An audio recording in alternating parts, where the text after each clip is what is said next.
Welcome to the Enlightening Soul podcast.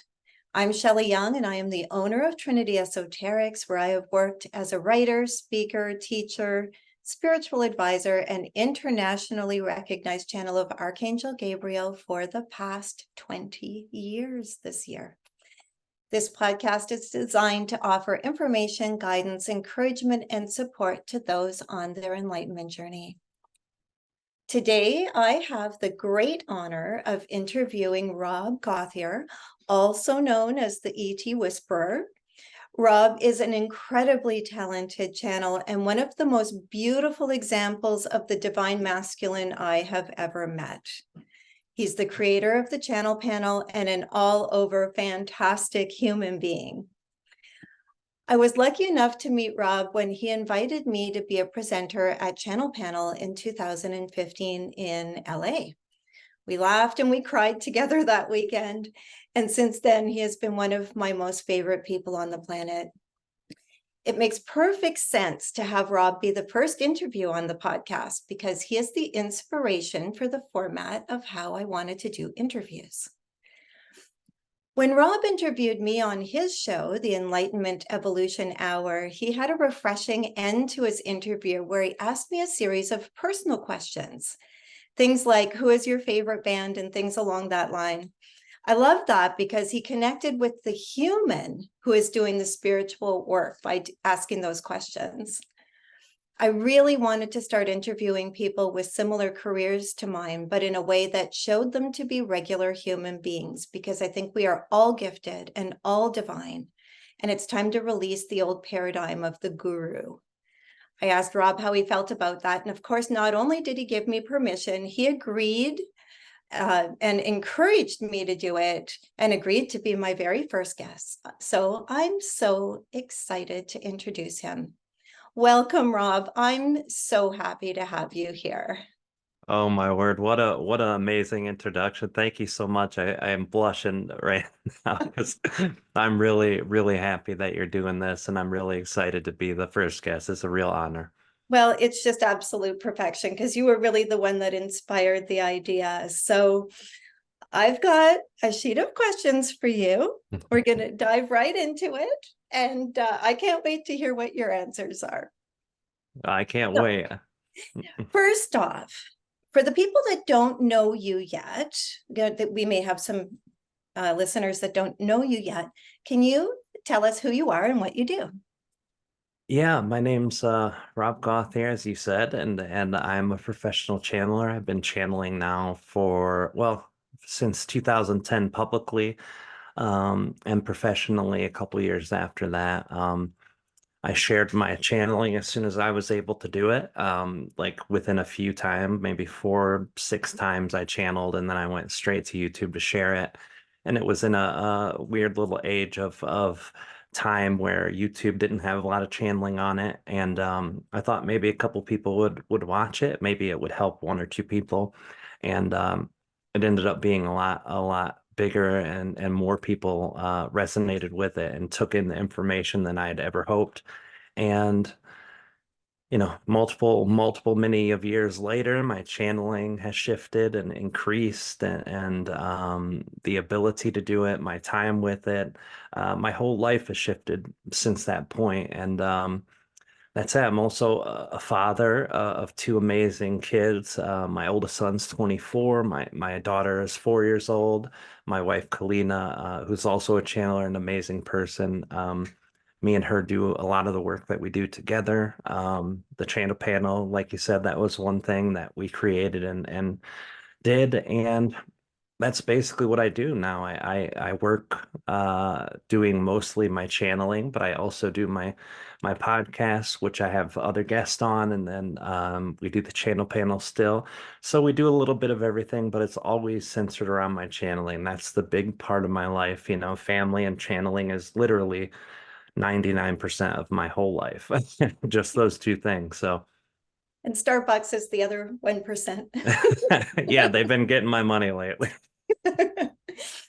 So I find it fascinating that you went public so quickly with your channeling. It took me a long time to get brave enough to put myself out there. That's incredible. So how did you come to channeling? I mean, everybody wants to know how did this happen? How did you suddenly become an ET whisperer? Well, it wasn't so much of a sudden thing. It was actually a lifelong journey. And the story I have that tells people how I channel is very long. So I try not to go overboard because I could talk on just my story for an hour.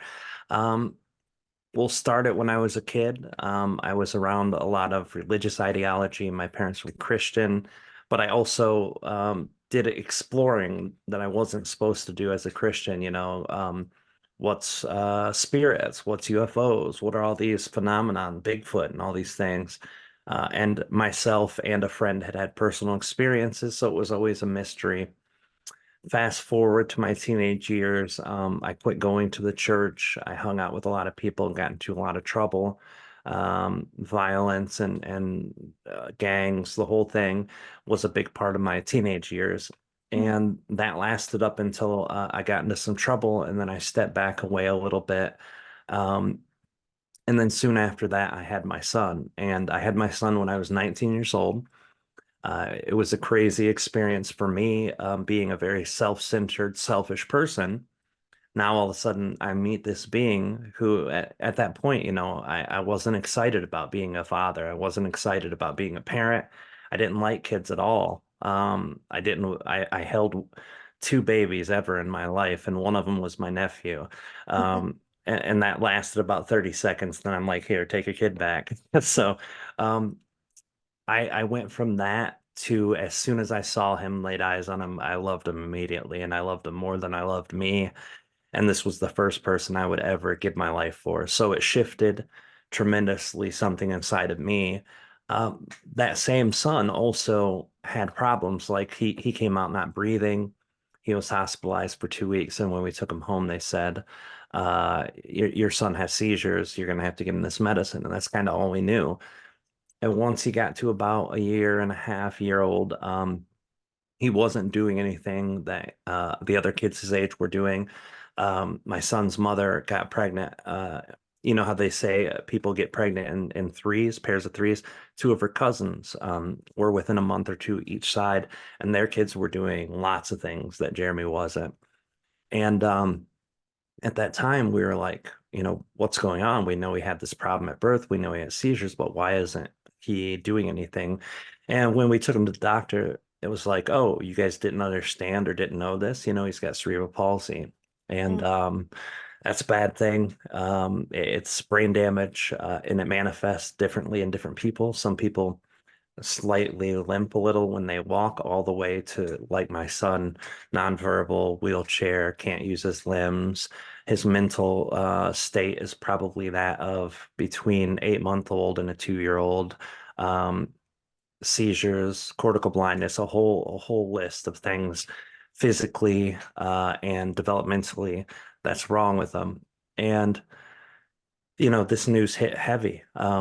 All the things that I had been thinking about with him, like, hey, I'm excited for him to grow up and do all these amazing things. And that felt like, oh my God, his future was just kind of taken out under my feet. And it's like, oh my God, what am I gonna do?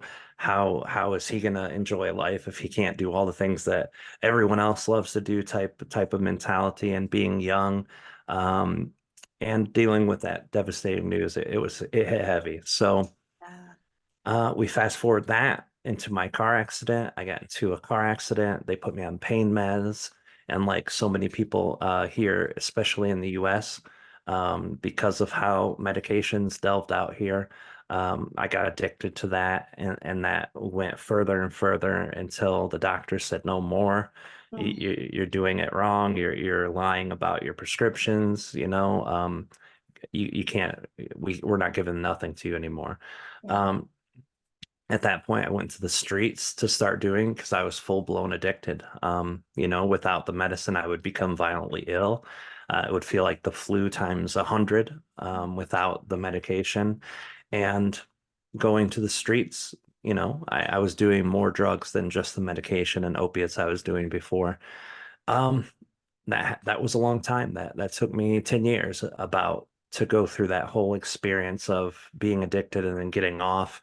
And then the only thing that was constant during that whole time was my love for my son. I burned down all my bridges. I stole from my family. I burned every relationship I had to the ground.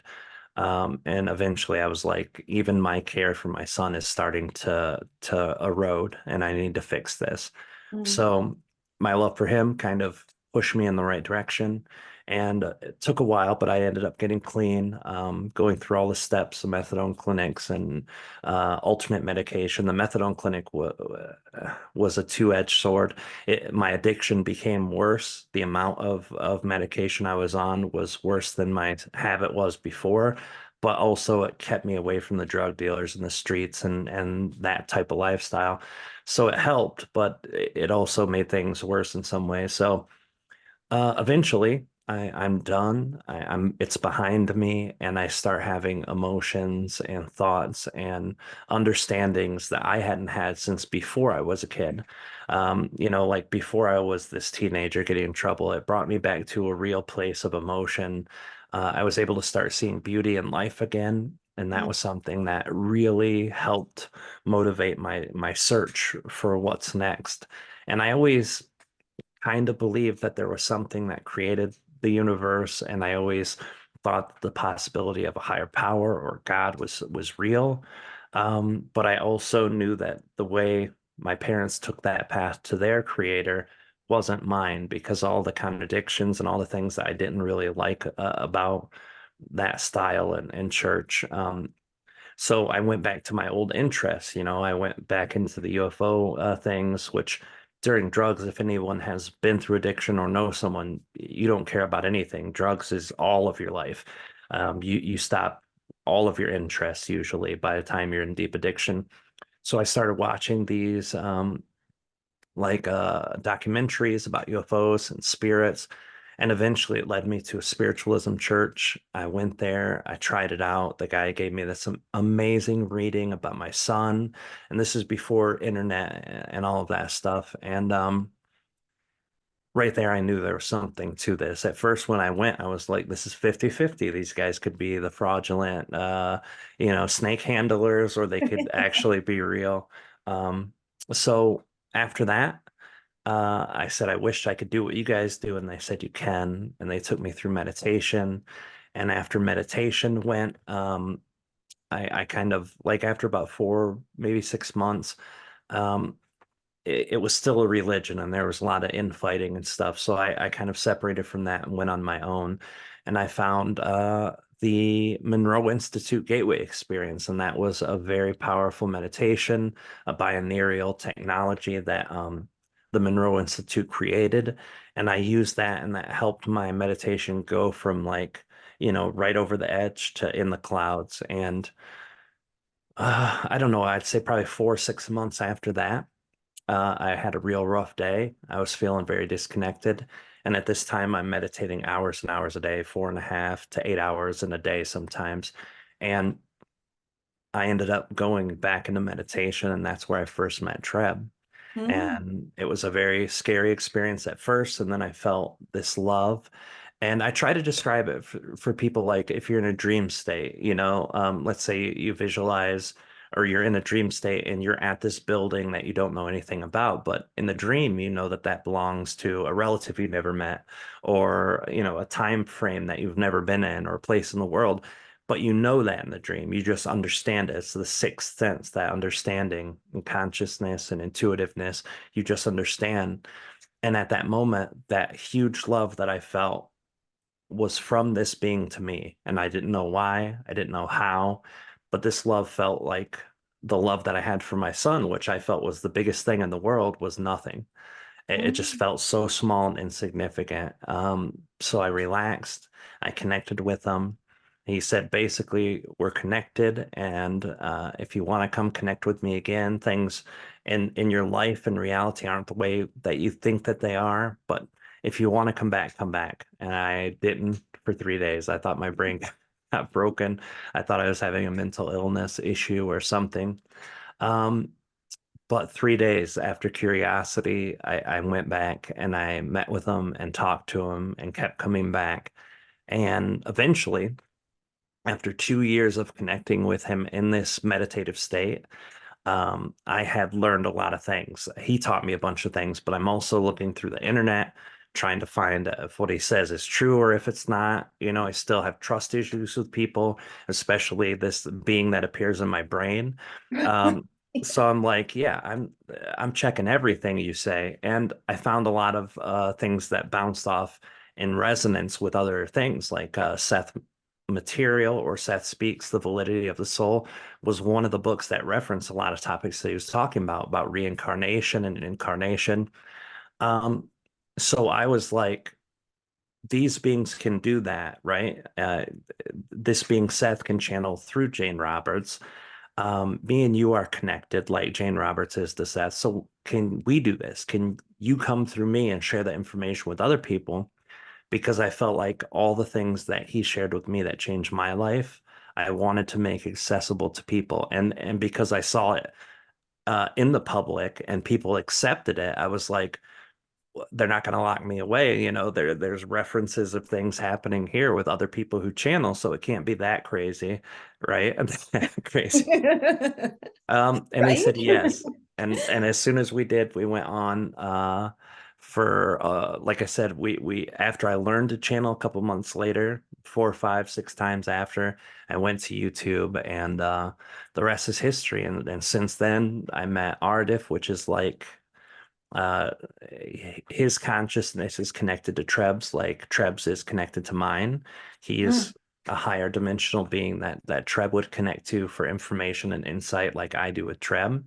Oh, And now I channel him and I channel a lot of other beings. And through that whole time now, I've probably channeled over 1,000 different ET, extra dimensional, or collective consciousnesses. yeah, that number blows my mind. That is a huge number. And for those of you that might be listening that have never channeled, it's for me, I find it, there's many different beings that I've connected to, but I don't find them all comfortable in my body to connect that or allow that energy to come through. So I kind of find the ones that feel good and I stick with them. So the fact that you've been so open to try all of these different beings is really mind-boggling. That's incredible. So, wow. Yeah, it is a little crazy. I'm lucky for me, I'm in a very, very deep trance, so I don't remember what's going on. And even though I channel these beings, I'm not like directly bringing them through directly and consciously. Like I'm not saying, "Hey, I'd like to connect to this being right now." I do, but I connect to Treb and Ardif, and they help connect and bring it through. So it's an added layer of funneling their consciousness in. But I've noticed that's helped me because my excitement has always been to kind of see why people think the way that they do, feel the way that they feel, believe what they believe, and I've done that with humans my whole life. And then now I get this access to these extra dimensional beings, extraterrestrial beings, and I want to do the same thing. So I've asked Treb and Ardif to connect to reptilian beings that humans would perceive as very negative or malevolent, and I've connected to beings who have been in the center of that. And I've always felt okay about it, not just because I want to see what their perspective is. I mean, that's a big part for my curiosity. But Ardif and Treb, I trust implicitly, and they're the ones who are bringing that energy to me through their selves. So I know it's like a double thing because I know people like you have said, there are consciousnesses that come in and they're not necessarily bad or malevolent or any of that, but they just don't resonate with your consciousness. And I can tell when I channel one of these very heavy energies, like a reptilian being, like a draconian or something like that, when I come back out of my trance state, instead of just feeling slightly ungrounded or a little bit, off the earth, I feel very, very drained or very, very tired. Mhm. So I Mhm. can't imagine doing that consciously. I don't know if I could do it consciously. Yeah. Well, doesn't it just speak to how our gifts always unfold in the way that's perfect for us, which is, what it's all about. So Yeah. do you ever get nervous to channel? That's what's funny about that. Most people would assume that that's not the case, but I'm almost always nervous to channel in public in front of a lot of people. Um, Even though I shut my lights off when I go in and I'm not a part of it, I'm and as friendly as a person as I am and as used to people as I am talking in groups and crowds, I'm still not always comfortable in big groups of people to speak publicly. And even though I know Ardif and Treb are going in there to take care of all that for me, there's still the part of me getting up on the stage and telling people who I am, what I do. Uh, and in certain circumstances, under big crowds, under the spotlight, that I'm still every time I go on a stage to channel, I'm nervous. Now, channeling at home, doing sessions for people, that's no big deal. Usually it's just an audio recording for them anyway, so I can, sit around in my underwear if I wanted to and just channel comfortably. But Right. doing it like that, yeah, I still get nervous. The last time I channeled in a big stage was the 2015 channel panel, 2017 channel panel, and the Sedona event I just did. And next month I'm going to be doing the biggest one I ever did, like in front of 700 people, and I'm already a wreck over that. So You gotta find that white rock. Remember the white rock? yes, I'm going to bring those. I actually gave one of those to a person who had helped me when I was in Sedona because I had quite a few of those little ones like I had when you were there. Yeah. And I gave it to him and I said, this has been with every channeling event I've ever done live. They let me use their car. They let me come to their house and hang out and spend time with them and gave me dinner and everything just out of the kindness of their heart. So I thought it was a great gift to give to them. Yeah, for those that don't know what we're talking about, I had a little bit of nerves when I was at channel panel, and Rob had a stone that he would hold when he was channeling. So he gave it to me to use when it was my turn to channel. And that was a really special thing for me. So I should have kept it, should have snuck it I away. still have it. Next time I see you, I can give it to you. Well, I think it is where it needs to be, but it was Oh, awesome. It just sometimes it's the littlest things that just help you shift a little bit more into that surrender. So, one thing I always struggle with, and I'm interested to know how you handle this. What do you tell non-spiritual people when they ask what you do for a living? it depends on what mood. If I don't know the person at all, versus if I know them a little, I usually tell them I run a metaphysical radio network, which is very true.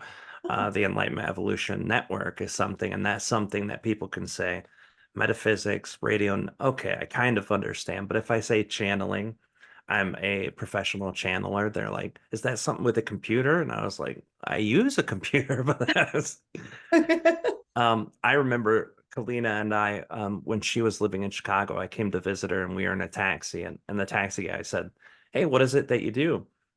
And she's like, oh, my boyfriend channels a fifth density humanoid reptilian hybrid. I just look at her like, he's like, oh, that's cool. And that helped me relax a little bit more about talking because I don't even think he understood what she was saying, or if he did, he was just fine with it. Yeah. And so it just depends. Most of the time, I stick with the metaphysical radio network, just because that really uh, it gets them enough the idea, and then they're always like, "Oh, what is it?" And I'm like, "Oh, it's the Enlightenment Evolution Network. Go check it out." Yeah. And that gives them a step into this very weird thing if they actually are interested in looking at our community that way. So. Here's a question I'm interested in. So, if you weren't doing what you do now, what do you think you would be doing? Yeah, that's a very interesting question. Most of my life, I worked in factories, or I worked doing carpet installation. My dad was a carpet installer. Me and him traveled like during the summers, from the time I was 13 all the way until I had dropped out of school when I was 17. And I did that with him a long time, but it was a different type of thing. We were traveling. I got to see a lot of the world when I was young by doing that. Um, But once I had my son, I wasn't able to travel. So I moved to factory work. Um, Probably if I wasn't doing this and I didn't have my experience with a spiritual aspect, I think I would probably do something with computers. I'm good with computers. I fix computers. I know how to do that. Plus, I had a YouTube channel before I ever did this ET Whisper channel, and that's what got me to say, hey, I could just throw the channeling out on YouTube. So I probably would have done something on YouTube with computers, probably, maybe. Makes sense. Um, if you hadn't had a spiritual awakening, where do you think you would be? Um, I would like to think I would have stayed off drugs and maintained that course, but I don't know. Um, when I think about it a lot, my tendencies before my spiritual journey were self-destructive. Even after the drug use, I swapped out eating for that, and I got up to 400 pounds or so after I got off drugs, and there was really none of that was slowing down before my spiritual journey started. So it's hard to say. I would hope that I would be in that place, but uh, being a parent was always important to me. Actually, after having Jeremy for a few years, I actually ended up enjoying being around kids. Um, the full-time job I had when I first started channeling was a babysitter. I was watching 6 kids every day. Oh, So I think I would have probably ended up being very similar life that I did during that first year I was off drugs. Wouldn't have been very fulfilling. It would have been better than doing drugs, but uh, but being bored in that too, it could have drew me back to that lifestyle because where I was living was around a lot of the same people, and even the people in that circle are still in that circle.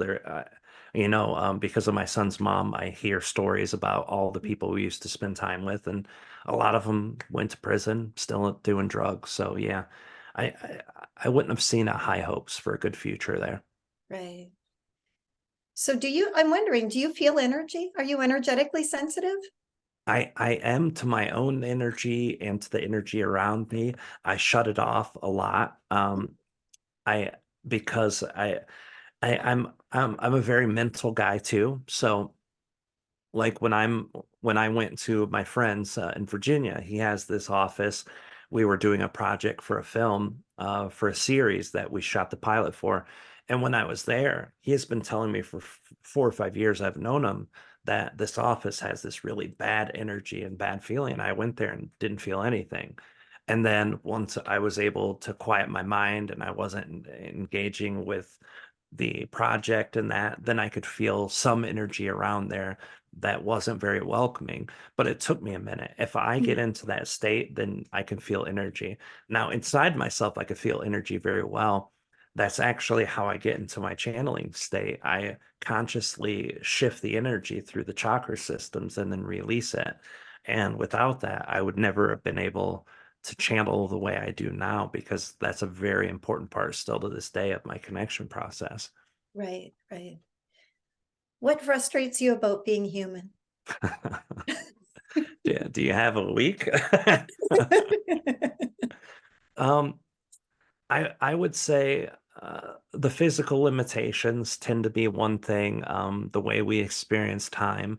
But before I ever met Trevor Art, if I wouldn't have even thought of these things, because I have their lifestyle and their way of living to compare it to now, where if I didn't, I would have never really thought of that. But the way we experience the linear time, the way we do it in a very uh, not so great way as humans. We always set schedules and we feel pressed for time, and time is the one resource that I feel I never could have enough of because I stay so busy with the kids and work. But that's one of the big things. The other way is the way people treat each other.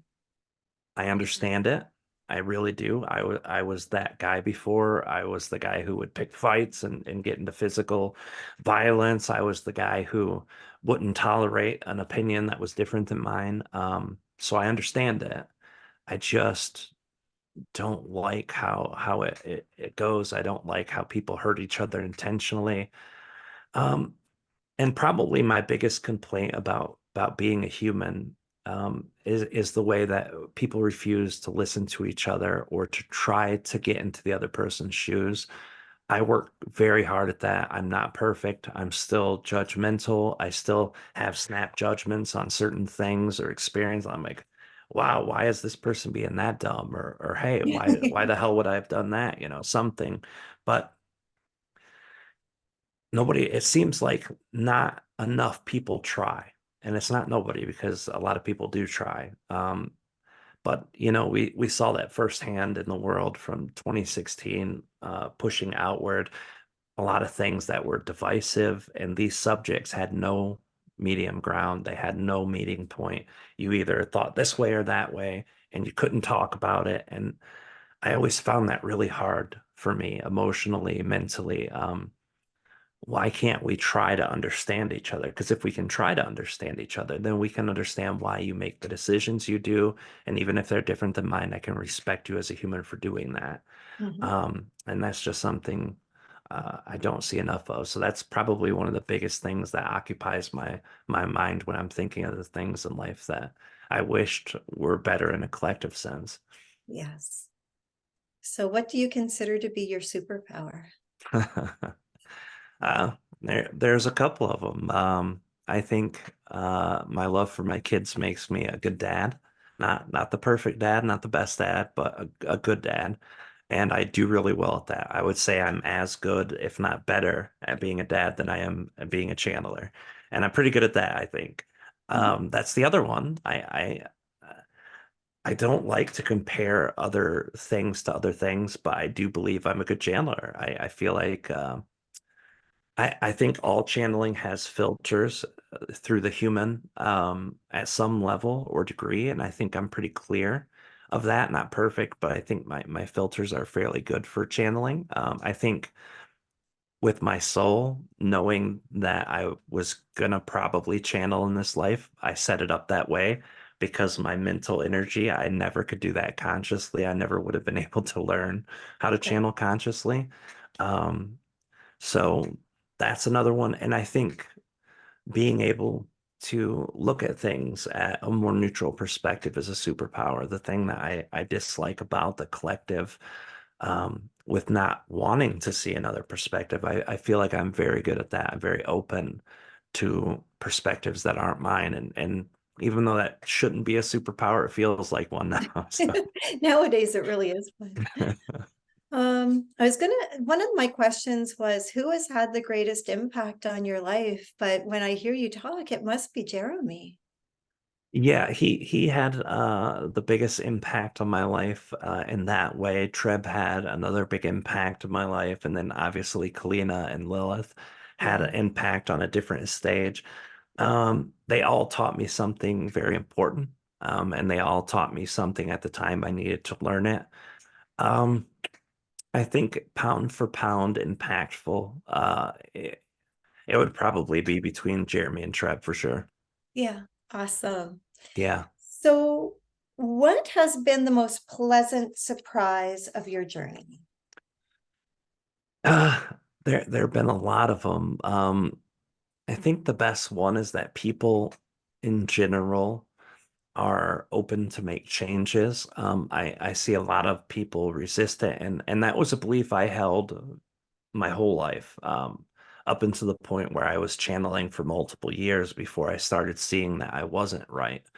My dad was a big influence in my life to how I believed and how I perceived the world. And he always told me, the older you get, the harder it is to shift your mind. Most people will not be open-minded. Most people won't see their self faults. Most people won't shift. But I see that that's not the case, even though I think people still do have that in them. They're adaptive, and people being adaptive with their spiritual journey, with their personal life, it's something that you always hope for, and something that you would always hope people are open to.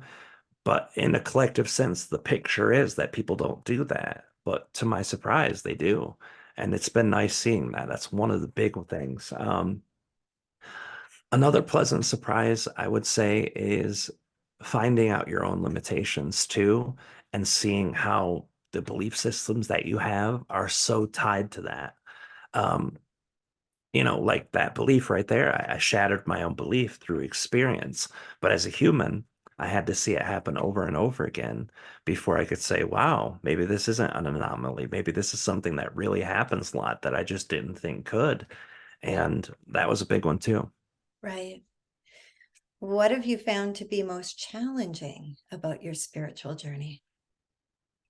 Uh, there's a few things. I would say as a channeler, versus my spiritual journey are two different things. If I'm talking just about my spiritual journey, it's being fully honest with myself. Mm. I feel like I do that better than most people do that I know. Um, I see how people lie to themselves a lot, and that can cause a lot of lack of awareness, which means, their inability to shift something. Mhm. Um, but that is still problematic for me to be able to see if what I'm thinking and believing is for the right reason or just because, it's a belief. Uh, Another thing is to keep that reminder inside of yourself that love is the most important when dealing with other people. Because that version of Rob that existed before my spiritual journey, I didn't just cut that out of me. I didn't just say, oh, I'm a different person now, even though my behavior is different, how I react to the world's different.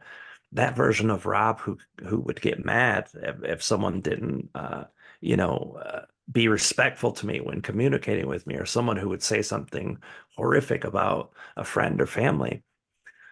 Back then I would get mad, and I still do. I just deal with it differently. So um, that was a real big part of it.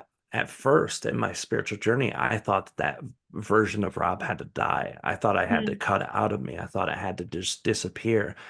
But learning that you need to integrate the parts of you that aren't perfect and embrace them and understand them so that you can have a different reaction. When you're pretending it doesn't exist, you're just holding that energy, and it stores up and eventually it blows up.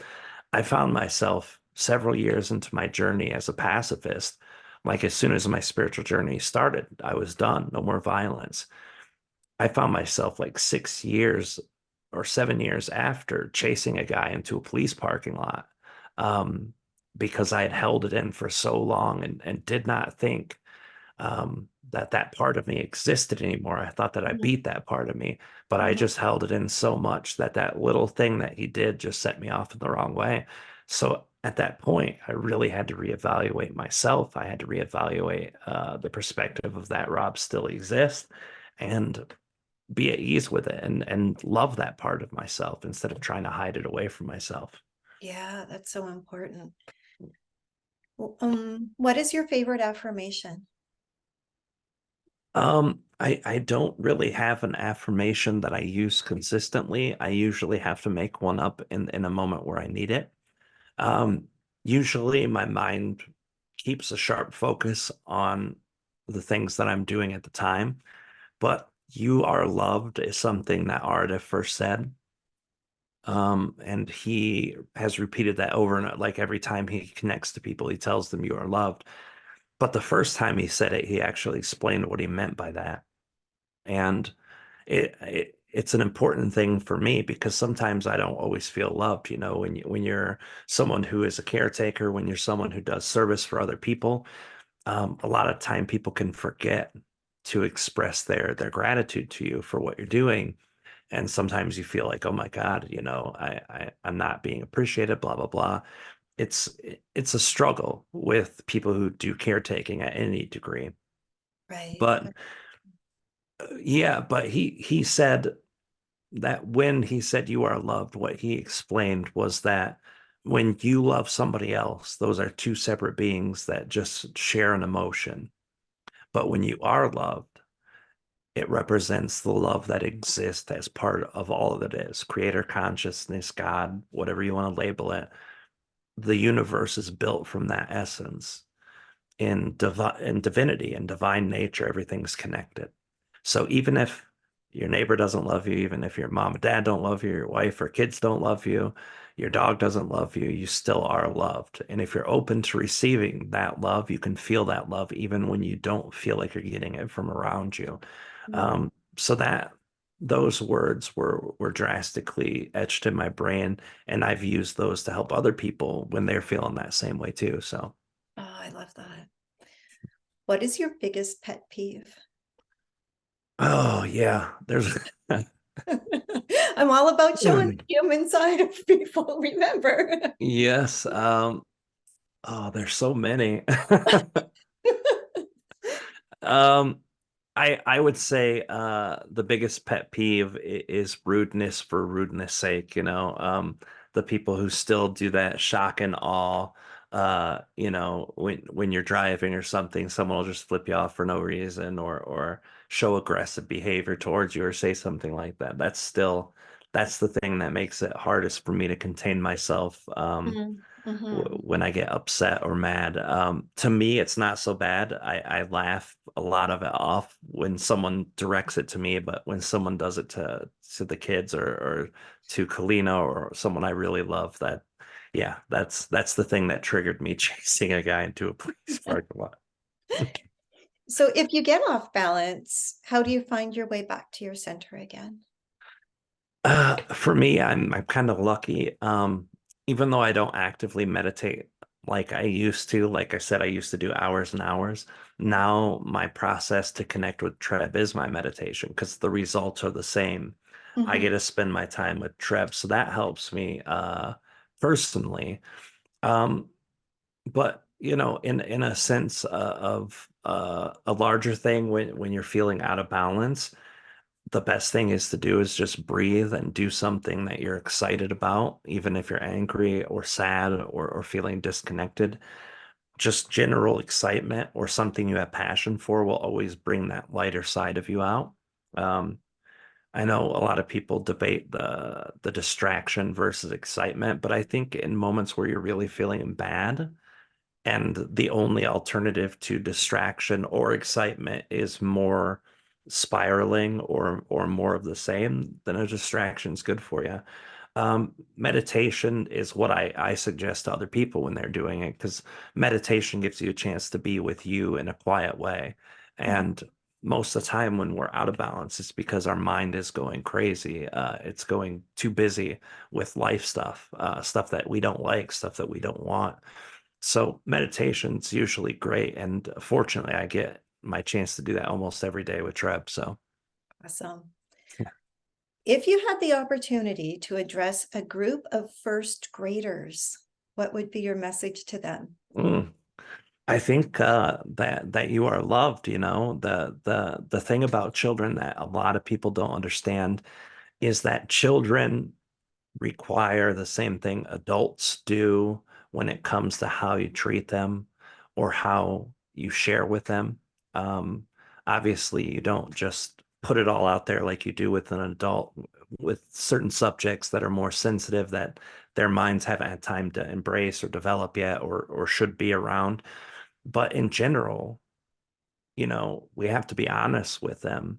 And they have to be able to trust that they can speak honestly to us. So I think telling them that they're loved and telling them that clear and direct and transparent communication is really the key. And when they share how they feel, and when they share how they think with people that they trust and people they know love them, that it's gonna end up being better for them all of the time, all of the time. What makes you laugh? I'm I'm a very weird person. My sense of humor is very odd. Um, a lot of things make me laugh. The kids make me laugh all the time. Kalina and I are both dorks. We both have the cheesy mom and dad jokes that, Oh my God. yeah, and we just do. I mean, we're dumb. We do it all day to each other, and we catch each other laughing all the time. But this strange sense of comedy I have ranges from multiple things, but I would show clips that I would think is absolutely hilarious to everyone I know. And my sister Mary is about the only person that constantly gets a good laugh out of it. Her and I have cloned image of humor. Even Kalina is like, dude, that's so dumb. So it's weirdness, I think. Weirdness is funny. Awkwardness is funny to me too. It's because I have both of those in me. So Right? Awesome. Where is your very favorite place on the planet so far? that's rough. Sedona was amazing. The Rocky Mountains, a couple places I've been out in Utah were amazing. Um, the Asheville, North Carolina is beautiful, but I would say out of all the places I've been to as of this moment, the most energetically beautiful and the most visually beautiful is probably the Painted Rocks on the shore of Lake Superior by Munising, Michigan. It's in the Upper Peninsula of Michigan. Uh, the Lake Superior up there is the largest, cleanest, most beautiful of all of the lakes I've been to. And the Painted Rocks are gorgeous. They're natural deposits of different types of material. And it looks like you could take a picture of that and put it in Sedona, and you could see the difference in the way that the rocks kind of weathered out.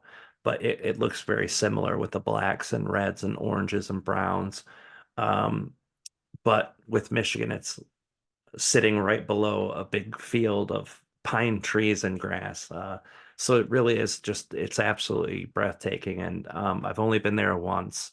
And you know, because my son Jeremy and he goes back and forth between his mother and us, I have to stay within a 60-mile radius of where she is. Yeah. But if I ever get a chance to move, I would want a summer place out there because it is absolutely breathtaking. Lake Superior is a very cold lake. We used to go Yes. camping there when I was a kid, and it's very, very, and Pancake Bay we used to go to when I was a kid, and it's a very cold lake. I remember that vividly. Yeah, I never stepped foot into Lake Superior yet. Actually, I did. I went ankle deep, but we were there at a time of year where it was a little cooler anyway. And Lake Michigan, I've been there a million times over, but that was really something beautiful. I don't know where Pancake Bay is. What city is that close to? I was a kid, but it's a provincial park. Oh, So, okay. I'll have yeah, to look it up. Yeah. yeah. All right. So the last question is, what message would you like to leave people with today? I the things that I think are most important in life are the things that I try to share to people. And I think I've touched on a lot of them now, but the biggest one I think is when you don't like something or you don't understand something, I don't think it hurts to explore the reason why.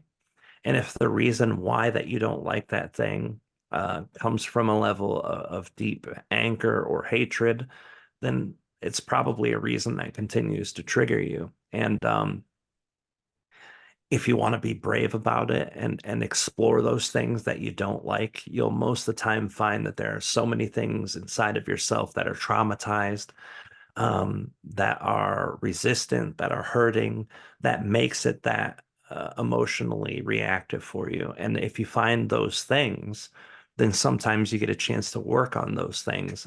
And if you can heal old traumas and clear yourself from being angry at other people or other things, you're only going to have a happier life. And I think it's very important for as many people to test themselves as much as you can. It's uncomfortable and it sucks, but this is what the spiritual journey is about. It's about going deep. And I I've had pet peeves and I've talked to you personally about this before, Shelley, but I see in the greater community and a larger drawback picture when you zoom way out, there's a lot of superficial things that happen in our community.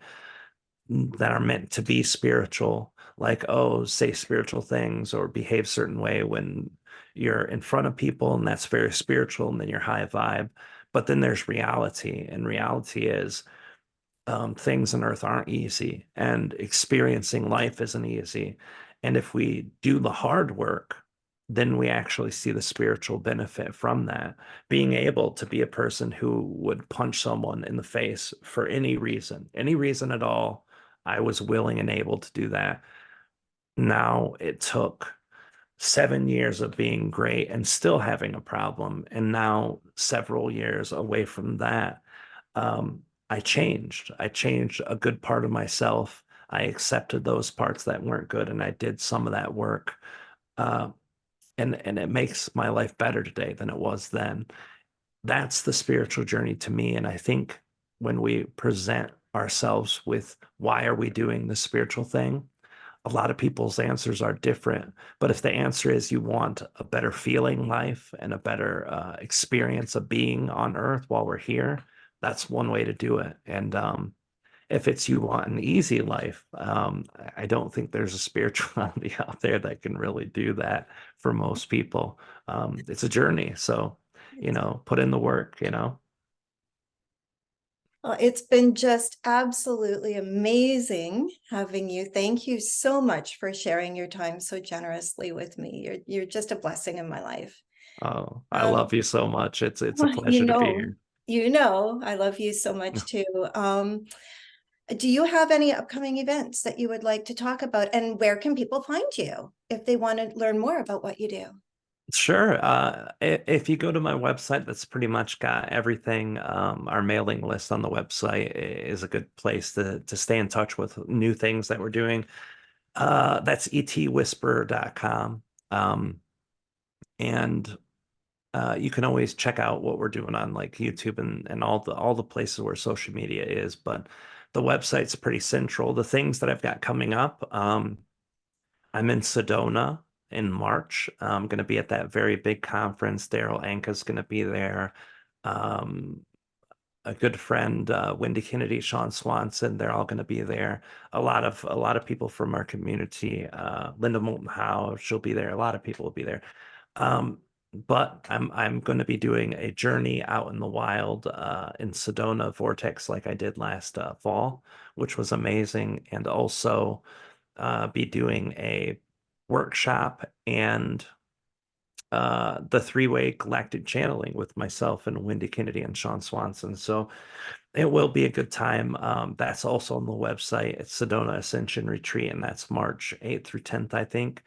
And then I'll be in Mount Shasta in around June 18th to 24th-ish, around there. I'll have more details on the website, but I'm actually going to a lot of places. I'm going to be in New York also, and going to be in Connecticut. I think Connecticut or Delaware, somewhere on the east.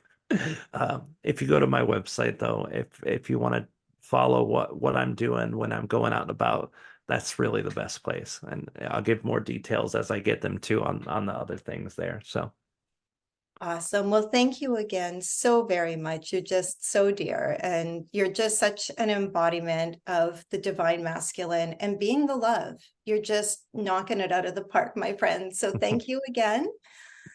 thank you, Shelley. I Um, appreciate it. I would love being here. oh, I'm so glad. So, um, if you liked this interview, you can head on over to the Trinity Esoterics Facebook page and let us know. I'm going to wrap things up today with my favorite spiritual advice I've received from my guides lately, which is have the courage to go forth and be the most you've ever been. And have a great day.